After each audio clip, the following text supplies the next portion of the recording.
Greetings, everyone, and welcome to the launch of our Data Law chatbot.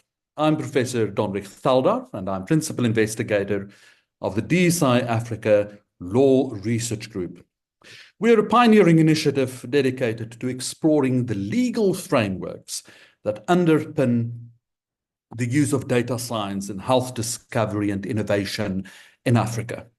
Our mission is to bridge the gap between cutting-edge scientific research and complex legal landscapes governing data processing, ensuring that health research projects are both innovative and legally compliant. While numerous projects address the ethical and social implications of such endeavors, the DSI Africa Law Research Group specifically focuses on the hard legal aspects.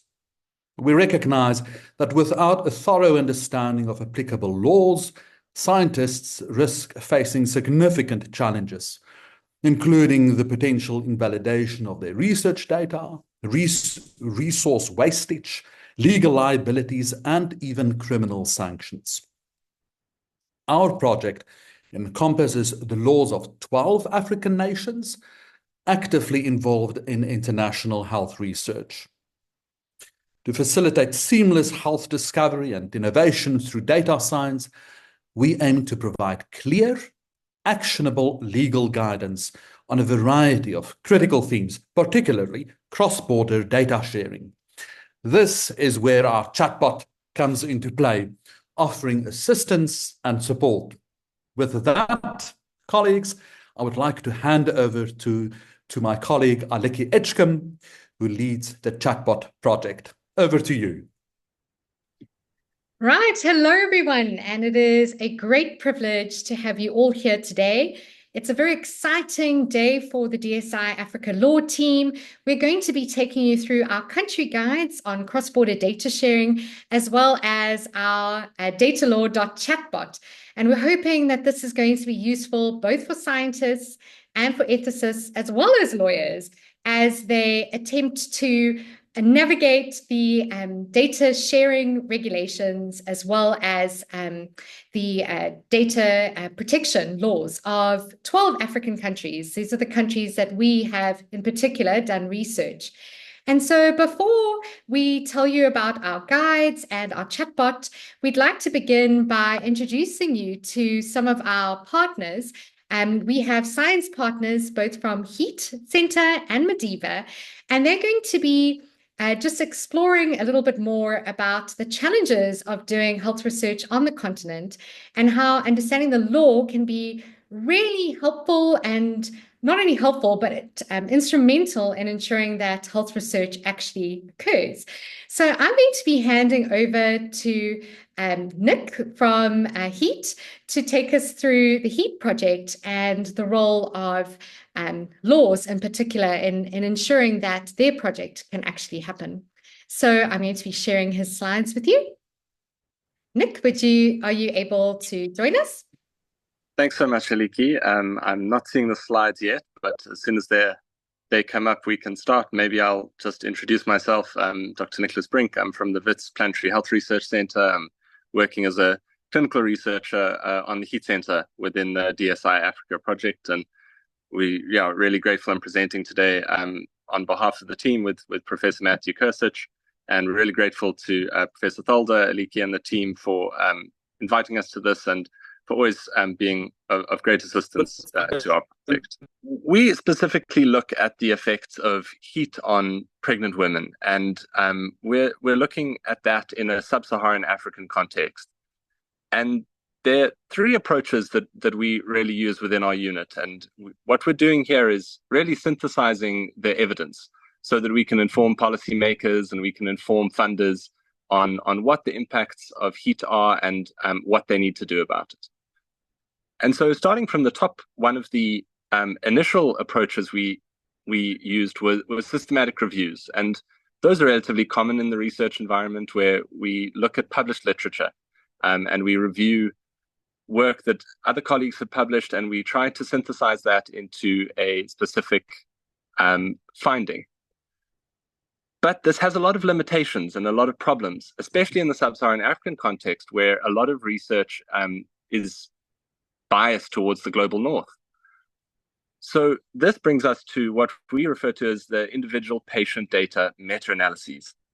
And this is a particular approach that sits somewhere between a systematic review of traditional approaches and clinical studies where we recruit some patients and we look at a specific question. This is somewhat of a combination, and what the Heat Center is doing is combining, and Aliki, you can go to the next slide to illustrate this process. What we're doing is combining a whole range of clinical trials that have been conducted within sub-Saharan Africa, often for different reasons. We know that a lot of work has been done on the continent on HIV. There's been work done on malaria. And what we're doing is, instead of going and conducting 224 new studies, we're actually taking the studies that have already been conducted and we're pooling all of the data together. And we do that by reaching out to the principal investigators from each of these studies and asking them to transfer their data to the Heat Center. Once it's been transferred to the Heat Center, we harmonize it, which means we make it all look the same, and we can then begin to analyze it. And like I said, that those analyses inform things like indicators and other public health approaches to responding to the impacts of heat on pregnant women. This presents, as you can imagine, a whole host of challenges. And Aliki, maybe you can go to the next slide to show you the kind of diverse areas that we're working.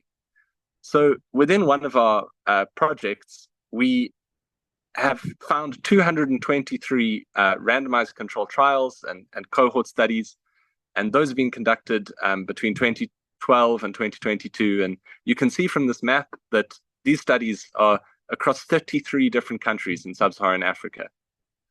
That adds up to approximately 2 million patients, 2 million participants in this research. Conducting this as a primary approach would simply not be feasible. So what we're doing here is we're reusing data for a slightly different purpose. And we're linking that with historical climate records in order to try and answer some questions specific to sub-Saharan Africa for the benefit of the people living in sub-Saharan Africa. And so when we embarked on this, perhaps when Professor Kursich was working on this proposal, I think he wouldn't have been as ambitious if we knew the kind of challenges we would have faced with cross-border data sharing. And Aliki, if you can go to the next slide, we've highlighted some of the kind of biggest issues, the legal challenges that we face in this kind of research, this IPDMA or individual patient data meta-analysis. And I think the first one, and these somehow actually match up to the kind of capabilities that the legal chatbot has, which was by chance perhaps. But the first one is really understanding legal terms. And I think as a doctor, as a medical professional, we tend to do this. We use words that maybe only other doctors will understand. And when we were confronted with the kind of legal frameworks, we realized that we're not speaking the same language. And that's a big challenge, because with legal approaches, one needs to be able to speak the same challenge as colleagues, as lawyers, so that we're all on the same page. A good example is in the medical field, my father used to tell me, oh, you've got a sphenopalatine ganglion neuralgia, which used to scare me until I found out that actually just means a brain freeze.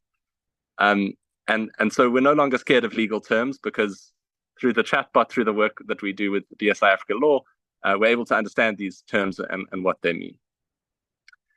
The second issue I think we have as people outside of the legal field is knowing when to consult the experts. It probably wouldn't suit Professor Thalder and his team if we just called every single time there was a legal query that maybe we could have resolved. Anytime there's any sort of legal question from partners, just call them up. It's not really feasible, especially in a sub-Saharan African context where our resources are limited. So that's an important challenge, is knowing when it's appropriate to consult the lawyers for a specific advice. And that brings us to the third point, which is how difficult it is to navigate different legal systems in different contexts. And this is really stark in the sub-Saharan African context because we deal with so many different countries, different legal systems, different approaches, different data protection laws, different kind of approaches to research and data reuse. And all the while, we have to make sure that we are operating in an ethical manner and in a legally compliant manner. And so that's something we've really found a big challenge. The fourth point is answering legal queries of data providers and partners. And I think what's tricky about this is because we're doing relatively cutting-edge research with this individual patient data meta-analysis, we're reaching out to partners who maybe haven't heard of this approach. And often their knee-jerk reaction is, oh no, we can't do this. We can't share our data. We're worried about, in the South African context, we're worried about POPIA. It's just not possible. And so we have to be equipped enough to be able to answer their legal concerns, to be able to provide them with the information that we've the information that we've maybe garnered from our interactions with DSI Africa Law, or from using the legal chatbot. And so this is difficult because we have to be sure that our answers are correct, that they're within the legal frameworks, and that they're appropriate to the different legal systems. And I think last but maybe not least, something we find really important is ensuring that we are actually compliant with the relevant legal and ethical frameworks. It's all very well to have an understanding of it, to be able to communicate with data providers about it. But at the end of the day, we do have to make sure that we're legally compliant for the benefit of our academic institutions, for our funders, and for ethical reasons. We really want to make sure that we're complying with the laws that have been put in place and the ethical protections of the populations that we're researching the impacts on. And so ensuring compliance is a really critical part of this multidisciplinary work where the DSI Africa Law contributes to our work significantly. And through these 5 challenges, we really have found that through that interdisciplinary work with DSI Africa Law and the use of the legal chatbot, we're really able to break these down and make them, where they were actually mountains and barriers to our research, they're now just part of the research process, just as we go to the ethics committee to get ethical clearance. Most researchers are very used to that. Now we're getting used to this legal approach. And I think the work that Aliki will be talking about today just shows how helpful this will be for researchers in the field. And on that note, just to thank all of our partners, all of the team at WITS PHR and our other partners and our funders, NIH, for supporting this important work. Thanks so much, Aliki. Back to you. Thank you so much, Nick. That was very insightful, and we're very grateful for the time that we have spent with HEAT. They've helped us to understand how the law needs to apply to them, so it's been great. And Matthew, do you want to add to that? I see you've got your hand up.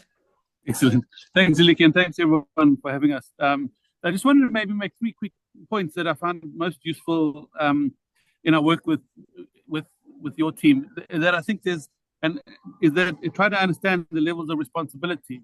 So is it the data provider, the legal office in a data provider in a foreign country?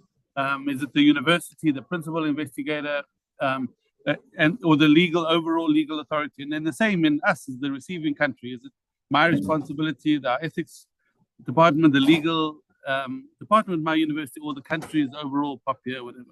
And I think that's been really useful throughout, is try to understand where and how responsibilities lie, and how to then in turn, that's how to balance the benefits and risks for these kind of 8 different actors involved. And without having input from a team like yours, we would struggle to make our way through these different actors. And then I think maybe one last point is the borders that between law and ethics, and just how that has really been so helpful to work with a team like yours to navigate when is it a legal problem or an ethical problem, or both, so just 3 quick comments. Thank you so much, Matthew. And it does show you how important collaboration in science is between the legal team, the scientists, the ethicists. It really is one where everybody has to work together to make these projects possible. And with that in mind, we're actually going to hand over to another one of our partners, who is Mediva. They're also a scientific partner that we have.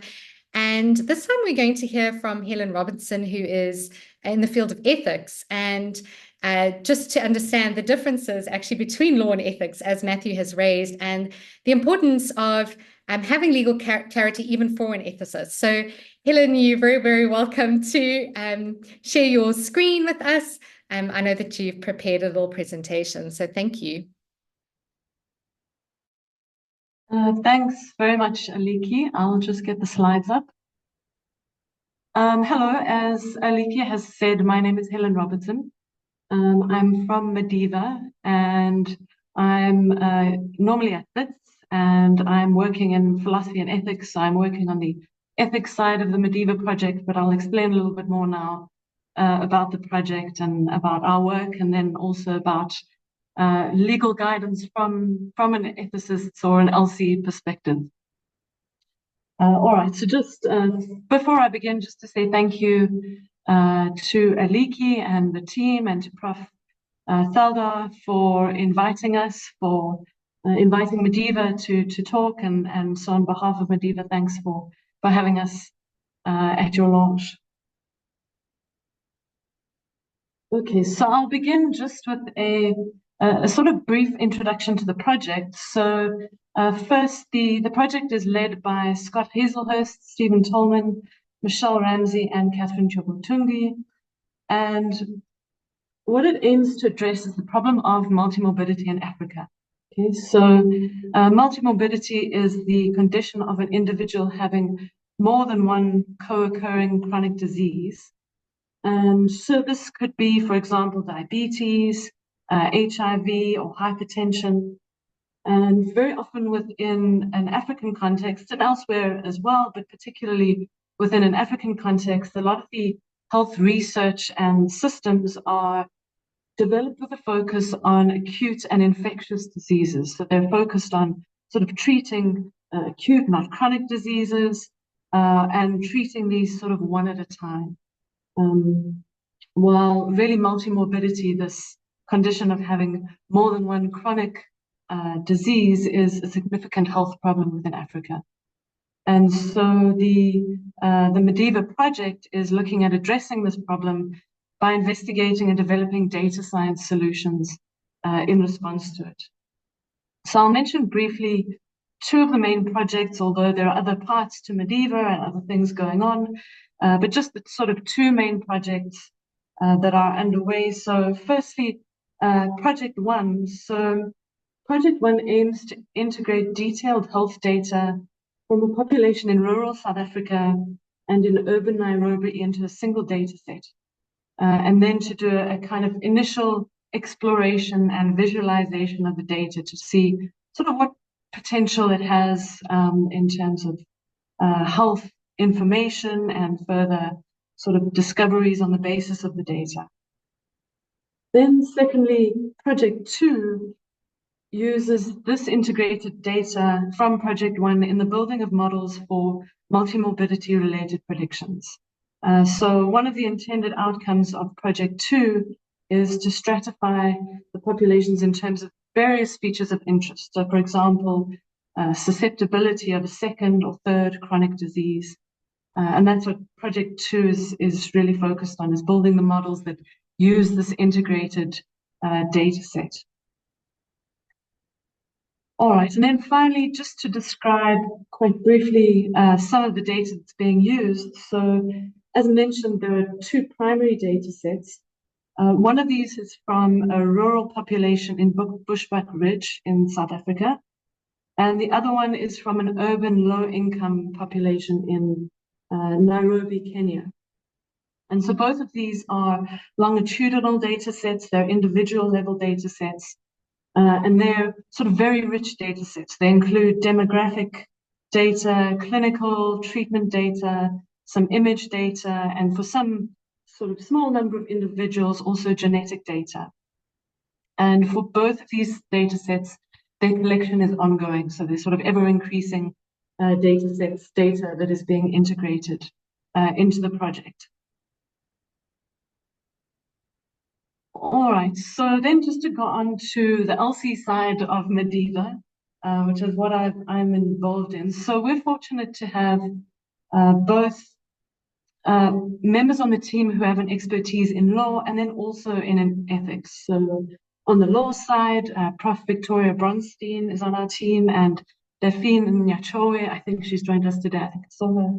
And then on the ethics side, I'm involved.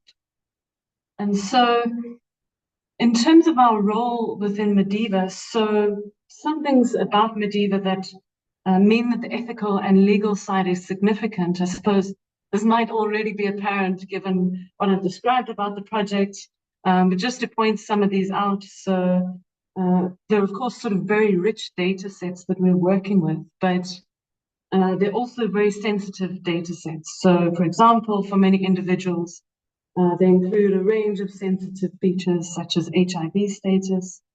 And then, as I've also mentioned, part of the project is to integrate the data sets. And so this requires a sharing or transfer of data between those two locations of collection. And then similarly, as the data sets become richer and as sort of further information is derived from them, potentially they become more sensitive due to this sort of integration and further information being derived from them. And then also, as mentioned, the data is currently collected in 2 African countries, South Africa and Kenya. So this involves 2 different societal and cultural contexts. If we're thinking of this sort of in terms of the societal and ethical implications, we've got 2 different contexts. And then similarly, it falls under 2 different legal frameworks, 2 different sets of legislation. Additionally, both of these are sort of relatively new, the Kenyan legislation and the South African legislation. So there's sort of, we have our work cut out for us in terms of our role within Mediva on the LC side. Sort of many ethical and legal questions to be answered in relation to, for example, consent, the sharing of data, data protection and privacy. And so really our role on the LC side is to, well, one, examine the various ways in which the project could have ethical implications, whether these are positive or negative implications. Then to find out the legal constraints and permissions that are relevant to the project. And then finally to try to translate both of these into workable Mediva policies and practices.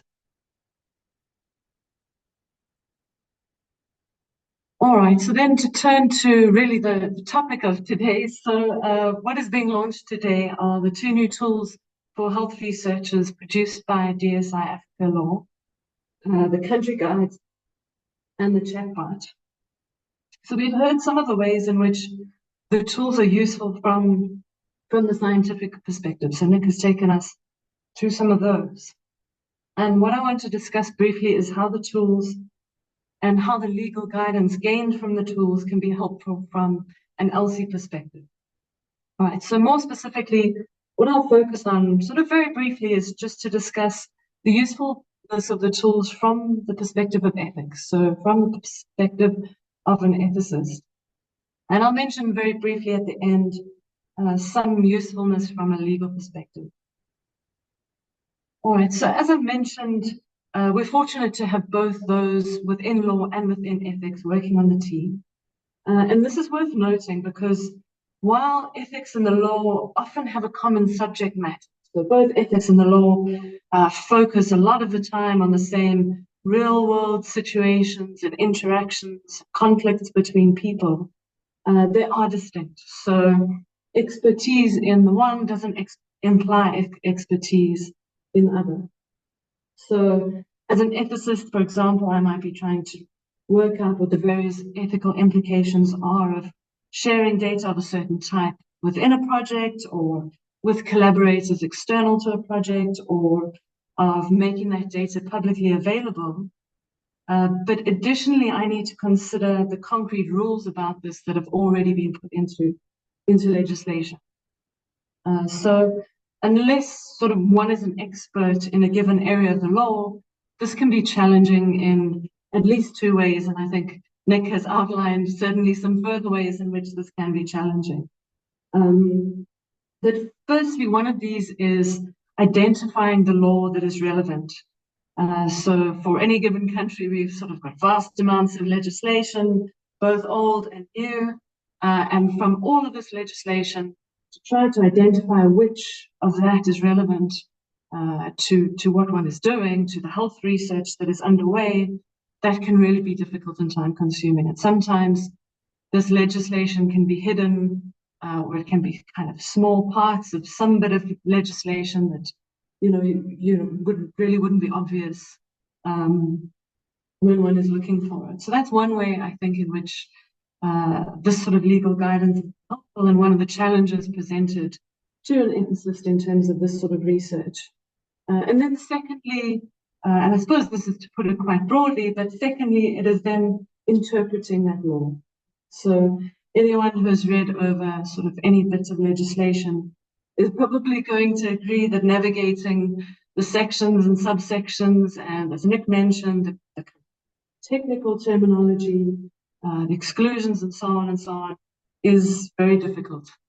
Okay, so there are both of these sort of large challenges in terms of navigating the law. And then additionally, if one isn't an expert within the area, one is likely to make mistakes in relation to both of these. So I think that the tools launched today do address both of these challenges. They identify the relevant law in a given country, both broadly and then with more specific focus on the law that is most relevant to health research. And then secondly, they summarize and provide guidance on this law. And they do it in a way that is sort of easy to read, and then also, of course, informed by those who are experts on the law. So, as mentioned in the case of Mediva, we've got the law of 2 different African countries that is relevant. And as I'd also mentioned, this law is relatively new. So because it's relatively new, it's lacking in much guidance or guidelines from legal experts, and also lacking in precedent. And I think the case is the same for many of the African countries that are found in the country guide. So to have country-specific summaries and guidance, like we have it in these tools, it's from the perspective of an ethicist, and I think also probably from any health researcher, this is invaluable. So I think that they're going to save health researchers a lot of time, and more importantly, they're going to make sure that the research remains within the law. So I suppose just one thing finally to mention as an end note, from the law perspective, the other part of the LC perspective, so I think this legal guidance is equally important from a law perspective. Again, given that much of the law is new, there's still debate over its correct interpretation and how it is to be applied, and so on. So for those in law, the summaries and guides serve as a proposed interpretation. So they're an interpretation that is given by experts within the area, but then also an interpretation that those who are working within law can engage with in further developing their own expertise and research. All right, so that was just sort of a little bit about Mediva and some of the ways in which I think that the guidance that we get from these tools is going to be incredibly helpful. So thanks very much, Aliki. Thank you so much, Helen, for that. And yeah, I think so helpful to see the role of both ethics and law plays in ensuring that we have legally compliant and ethical research that is being carried out on the continent. And so without further ado, I'm going to be handing over to Kira Staunton, who's going to be taking us through the cross-border data sharing guides. So over to you, Kira. I'll be sharing the screen, and also I will be taking everyone to the website so they can see where they can find them. So thanks so much, Kira. Thank you, Aliki, and good afternoon and good morning, everyone, and depending on where you're coming from. So I'm just going to briefly take you through the guides that we have developed. It's something that we've had a number of iterations. Some of you may have seen the draft guides, which we sent out for comment when we sought the perspective of the general public, as well as much thanks to our two partners, HEAT and Mediva, and other NIH partners who were very useful feedback we received from them. So now taking us through the country guides. So here's we see a timeline of data protection legislation for the countries that we've looked at. We've often hear about the GDPR. There's huge amounts of discussions about the GDPR. But what we're seeing that there are a number of data protection legislations that have emerged across the world. We see on the continent, the very first data protection legislation came in 2012 with Ghana, and our most recent law came into place in Malawi, which was passed earlier this year. And so these are the countries of which we currently have guides on. So what we wanted to do is make the guides as easy to use as possible. And so when myself and Dominic and Leakey were sitting down early on in this project to try and figure out how best to do that, we wanted to make sure that they all have the exact same format. And so irrespective of the country guide that you look at, each one of them will follow the same format. The only difference is for two countries, and that is Cameroon and Ghana, which currently do not have a data protection law in place. Cameroon does have a bill, but we did not analyze that under our reports. All other 10 countries have the exact same format as they do have the bill passed. As Aliki waits to get the document up, what I'll let you know is that the guides talk about every single, what they do is they talk about the jurisdiction. If we click, what you'll do is you'll come to this website.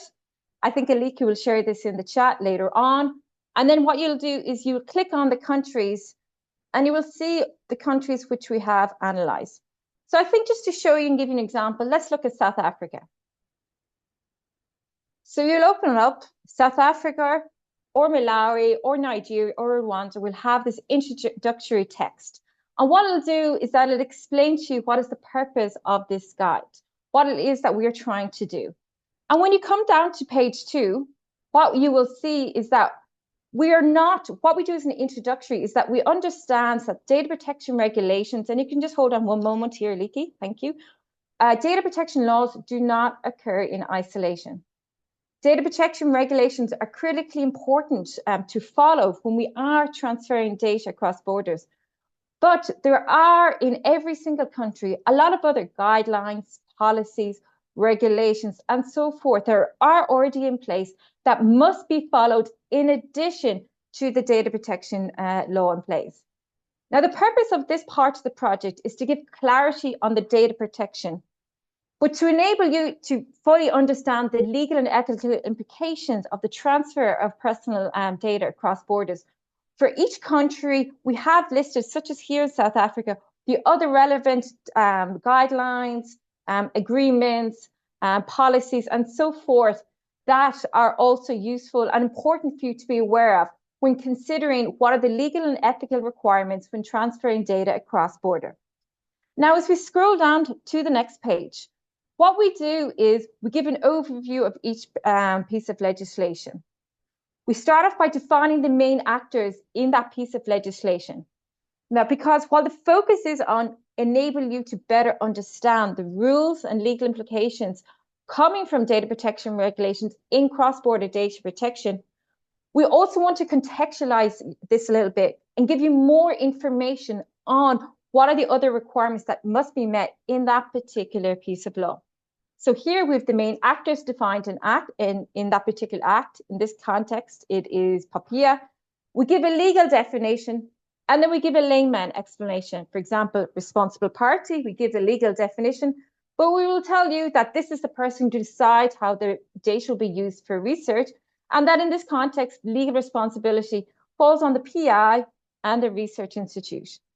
Now, following down the next pages, we go through each of the individuals, and then we come to the different types of categories that are listed for data in that particular act.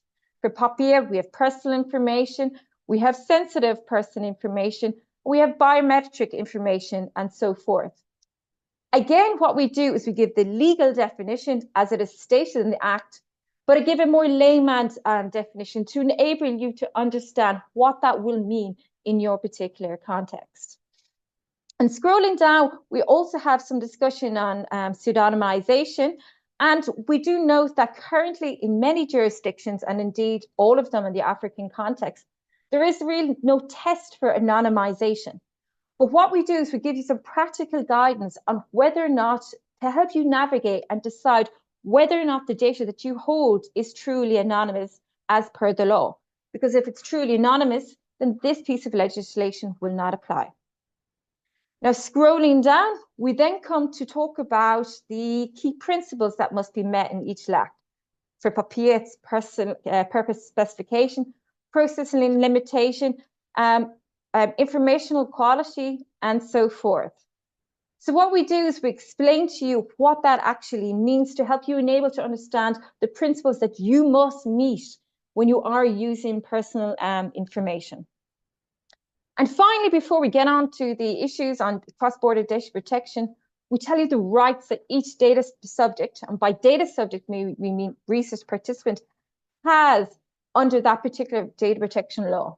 There are a lot of similarities across every country, but they are not always the same. So under PAPIA, we'll see that there's a right to be informed, the right of access, the right to rectification, and so forth. And so what we do is explain to you what these rights are and how they may apply in your context. And then finally, at the end, having given you all of that information, what we then talk about is the purpose of these guides, what you need to do and what must be met when you are considering to share data across borders. What we do is we explain to you that each of these provisions in the Act applies, and these cross-border provisions are in addition. If for PAPIA, we explain the number of legal bases that can apply when you are sharing data cross-border. And what we mean by this is that you must meet one of these 5 grounds before you are sharing data across border from South Africa. For example, if you look at number 2, if the participant has consented to that transfer, you can transfer it. If you look at number 5, if the transfer is the benefit of the participant, you will be allowed to transfer the data across borders.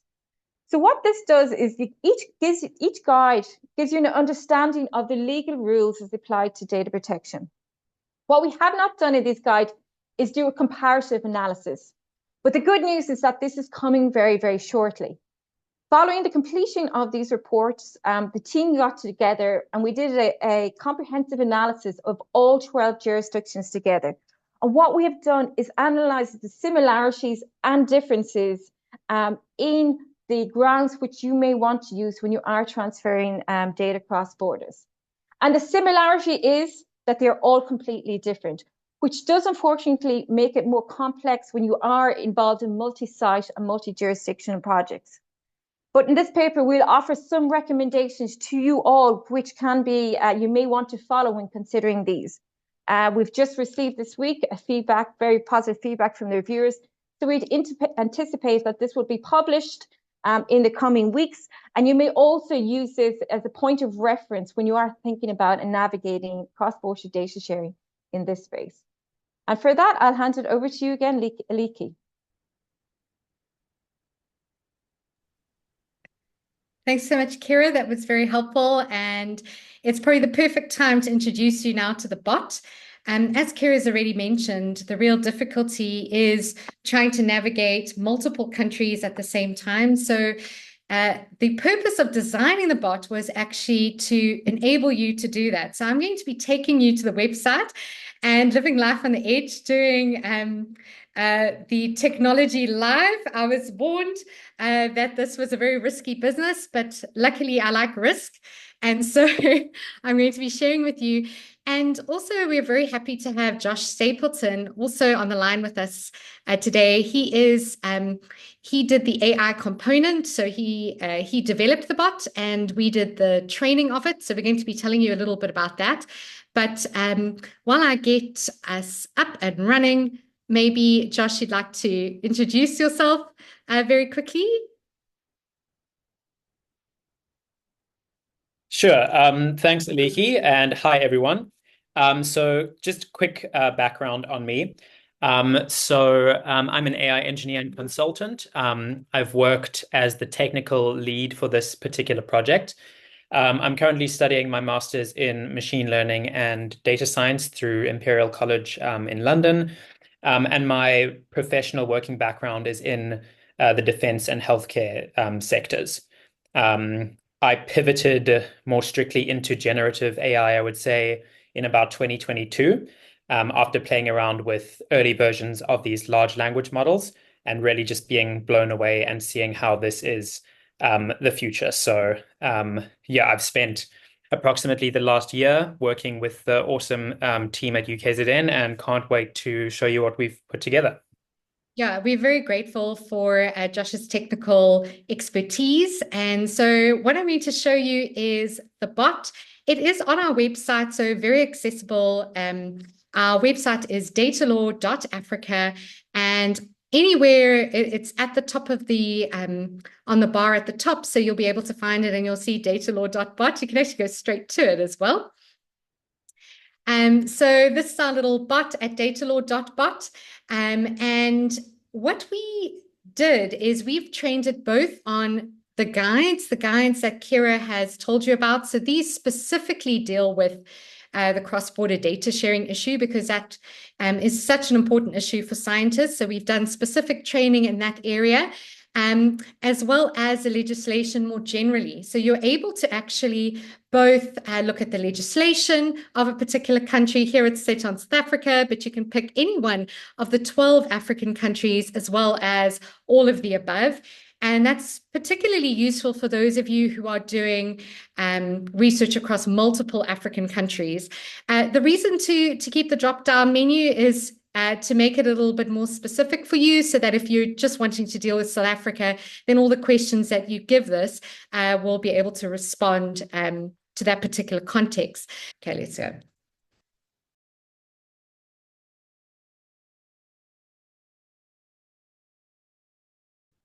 There we go. Okay, here we've got it out of Nigeria, and here we've got all the legal steps according to the Nigerian Data Protection Act. So the lawful basis, adequacy assessments, absence of adequacy, what are the other grounds that can be used, compliance with the relevant laws and guidelines, implementing security measures, documenting and accountability. So you can see it actually gives you quite a nice, thorough response there. I see we've reached the hour.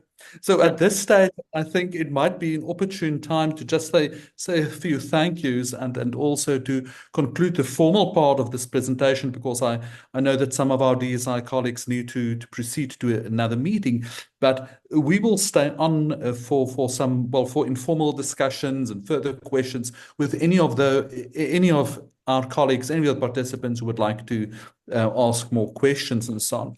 But I think let's conclude the formal aspect of or the formal part of this launch. So colleagues, participants, thank you very much for attending this launch. And just from myself, a big word of thank you for my colleague Aliki for leading this project in such a enthusiastic and competent way. Thank you very much.